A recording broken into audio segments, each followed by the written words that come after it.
ফুটপাতে চালু হলো চট্টগ্রামের প্রথম বুক এক্সচেঞ্জ কর্নার। পথ চলতি যে কেউ একটি বই জমা দিয়ে আবার আরেকটি নিতে পারবে। আছে বসে বই পড়ার ব্যবস্থাও। সকালে উদ্বোধনের পর এটি উন্মুক্ত করা হয় সবার জন্য।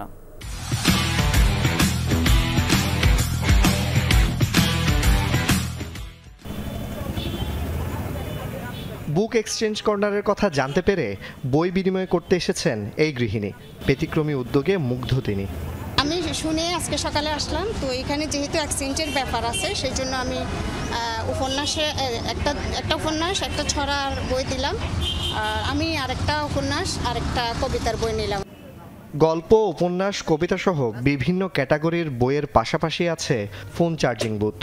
আমার কাছে একটা বই আছে, এটা আমার পড়া শেষ হইলো, বোধ ধরেন এটা কোনো সময় বোর লাগে তখন এটাকে এখান থেকে ভালো একটা বই নিয়ে গেলাম। এরকম যদি একটা এক্সচেঞ্জ ব্যবস্থা করা যায় তাহলে বিষয়টা সবার জন্য ভালো হয়, আমাদের সময়টাও ভালো কাটবে। চট্টগ্রাম সিটি কর্পোরেশনের সহযোগিতায় নগরীর জামাল খান মোড়ে স্থায়ী এই বুক এক্সচেঞ্জ কর্নার চালু করেছে ক্লিন বাংলাদেশ নামে একটি সংগঠন। শনিবার সকালে উদ্বোধনের পর উন্মুক্ত করে দেয়া হয়। This is the first time so far in Bangladesh.